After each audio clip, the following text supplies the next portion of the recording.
As Mark mentioned and I outlined earlier, the key thing really into how we work is that we offer no other services whatsoever. It is an entirely independent review of how your workplaces are supporting your employees. And the best metaphor we've ever been given to explain that, to describe that, is we're like the radiographers in medicine. We'll take a super crisp x-ray for you that tells you exactly what's going on inside, but we have no skills with anesthesia or with scalpels. That remains the remit of those expert clinicians like Mark and his team, who gather around the patient and help solve those problems that our x-ray will uncover. We deliver that via a very, very simple 9-minute online electronic questionnaire. And if you're interested in this at all, you can dig around on our website and find a demo online live edition of that e-questionnaire that shows you exactly what it is that we're trying to uncover. But simply, just to reinforce what we're showing is how your workplaces that you're providing for your employees support them in the role that they are employed to do. And then just in the bottom right-hand corner there, you get a little snippet of something else that puts us apart, that once a quarter we publish this data across the whole database. So we have our little Leesman Review there, research journal, which is free to subscribe to. And every one of our users, be they a client, end user direct, an institution direct, or be they consultants like Mark and his team, everybody who contributes to that database is seeing that data stability grow, and has wholly bought into this idea of a sort of an open source knowledge proposition where everybody who contributes actually enables them to take out even more. And the Leesman Review helps us capture that, helps us disseminate that information. And for some of the more active contributors around our tool to actually try and put some of their ideas into writing, and for us to disseminate those across those markets that are interested in it as well.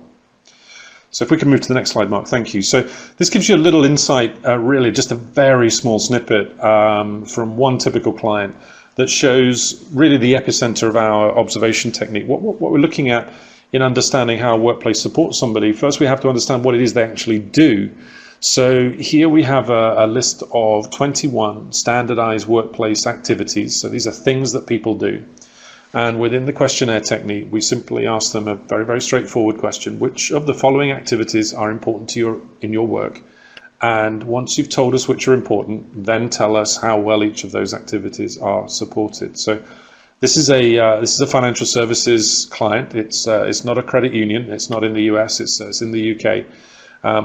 But you can see here we've got all 21 activities. Employees have ticked some activities. Down at the bottom there on video conferencing, probably just 13 employees have ticked that that's important to them in their role. Whereas we have 60 activities, you can see 60 employees, sorry, line 4 down there, individual focus web desk based. You've ticked to say that's important to them in their work. So I'm not going to drill through the real detail of this slide in terms of the bar length. The bar length is telling us the volume of importance. The red versus the green for me here is of much more interest, because the red is telling us that activity is not supported. And if we look from around about a third of the way down, maybe 25% of the way down those numbers there, what we can see is that the bar length on the red is more than half of the overall bar length. So that tells me for 2/3 of the activities that are important to that organization, their workplace isn't supporting it for more than 50% of the people who said it's an important activity. Now that is really not a good imprint, and I'm showing you this really as a sort of a bit of a shock tactic. This is a sea of red, it's a sea of blood. In effect, it's a very, very poor performing workplace. And the next slide, thanks, Mark. Sure. So this is the stark reality of that just 15% of the employees who we went on to ask later on in the questionnaire could tell us that workplace enabled them on a daily basis to work productively. It's catastrophic, and I would argue, to my first point earlier, what's the point in having a workplace if on a daily basis just 15% of the people who rock up to that workplace can say that it enables them to do the job they're employed to do? And this is really, I think, in the financial services sector, and even more so perhaps in the credit union, almost in terms of an accountability to your members, is to what extent is that place doing what you intend it to do, which is to enable those employees to contribute at their peak, contribute at their optimum. And this bridges all areas of gender difference, of age difference, of length of service difference. In a poor workplace, all of the barriers that are put in way of employees tend to be fairly universal across all of those functions. So this is really what we're trying to do is give you an immediate snapshot that says exactly how the place is performing at the moment. Now, arguably, what does that do to tell you how to develop in the future? Well, that's when Mark and other designers get involved really in that deep level diagnostics, as you would in the clinical metaphor that was offered earlier with us as the radiographers, to understand what it is employees are doing, think about why that workplace is not supporting them do it at the moment, and then take you on a journey, an iterative journey into a new way of working that enables you to move into a new space, and for those employees to say 6 months down the line, 3 months down the line after moving in, that environment is there and is available to them to work on a daily basis to support their productivity. And at the flip end of a 15% agreement, we would typically see an 85%, 87% perhaps in some of our highest performing workplaces of employees saying that it enables them to work productively. And I think, again, in respect of the members in a credit union, that's the sort of number that you want to be driving towards, that high volume of agreement that the place enables you to work productively. Right. It's that spread that helps us set the goalposts, so to speak. It helps us set goals with our team and work through the design of a project towards much greater productivity. And I think one thing that's really interesting about what you do, Tim, is that you do a post-occupancy analysis. After a client has gone through a workplace project, your team will come in after 6 months or a year, and you'll look and provide insight into how these shifts have actually helped teams to work more productively. Is there a typical range of improvements that you would expect? Or what is your insight from doing these pre and post analyses? I think the key thing, Mark, is first of all just to issue the sort of stark health warning that actually an improvement is not guaranteed in terms of these numbers. There have been a number of surveys we've conducted pre and post occupancy where we may have seen an overall effectiveness score increase, but perhaps the productivity volume doesn't increase. It would be rare for one this bad not to see an increase, but we've seen some numbers when the sort of mid-ranges where a project is delivered and satisfaction and effectiveness scores have not increased. And I think in those cases, what we're seeing is projects which are much more about aesthetic delivery and not around operational delivery. And in a project where we can see large leaps in operational delivery, where a team has gelled together and understood and diagnosed the issues, have taken all of the organization, including almost every single employee on that journey into a new way of working, you can see some dramatic increases. So our LMI indicator number, an increase of 30 or 35 would not be untypical for a high performance workplace. And a transition from productivity agreement of figures maybe, if we take a low performance, typically might be 25 or 30% of employees, to move that to 70 or 80% of the employees is not impossible. And it really, really comes down to this understanding of what it is employees are doing.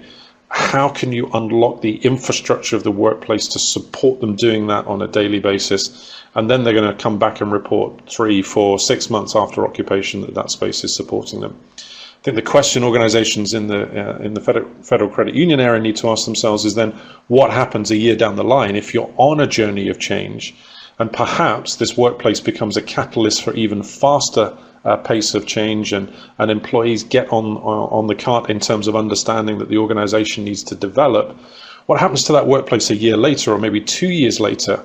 And I think this is where we perhaps need to start thinking about workplace more as an operational tool in competitive advantage and organizational performance, not just as a CapEx tool that gets this huge surge of investment once every so often, and then sort of somehow has to languish in that locked-in infrastructure for another 10 years or 15 years until there's the appetite to change again. I'd like to see many more operational organizations thinking about pulsing the space once every year, once every 2 years to understand whether it's still fit for purpose down the line. Right. It really is a journey, and that's a new insight for me as well. The opportunity to continuously monitor and adjust the effectiveness of the workplace for our clients. Another place where we've found insight into how workplaces need to change is by looking at what some of the world's top performing organizations are doing. The Bill and Melinda Gates Foundation spent weeks observing how their team members work together and matched those ways of working to the larger strategies of the foundation. The ultimate design strategy balances the need for both focused and collaborative work. Flexible work policies, wireless technology, and a variety of work environments allow staff to work where they need to. Their post-occupancy evaluation returned a 90% workplace satisfaction rating and much higher degrees of cross-team collaboration. This is RISE, a co-working space backed by Barclays, where, in their words, the world's brightest thinkers and doers are creating the future of financial technology. One survey published in Harvard Business Review found that 75% of the users of co-working spaces report higher productivity, 80% report improved networking, and 86% report a decrease in the sense of isolation. Corporations are now modeling parts of their workspaces to function like co-working space. The first floor of Amazon's new campus is co-working space, and Zappos has created a metric they dub collisionable hours to measure a space's effectiveness. This is Campbell Soup's headquarters in Camden, New Jersey. Former CEO Doug Conant really sums up their approach to a new workplace with this quote: "To win in the marketplace, we must first win in the workplace." They believed that their headquarters wasn't working hard enough to create an environment where their employees could thrive. For them, the gray-on-gray color scheme, large private offices, and high-paneled cubicles weren't representative of a corporate culture that engages and values people.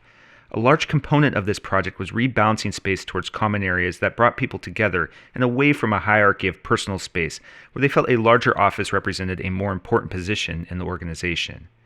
Tim, I know you've been able to take the data you've collected and hand it over to statisticians to comb through and look for useful correlations. What are some of the most intriguing insights you've garnered? And tell us, are you now able to make some pretty bold declarations about what is working in the workplace?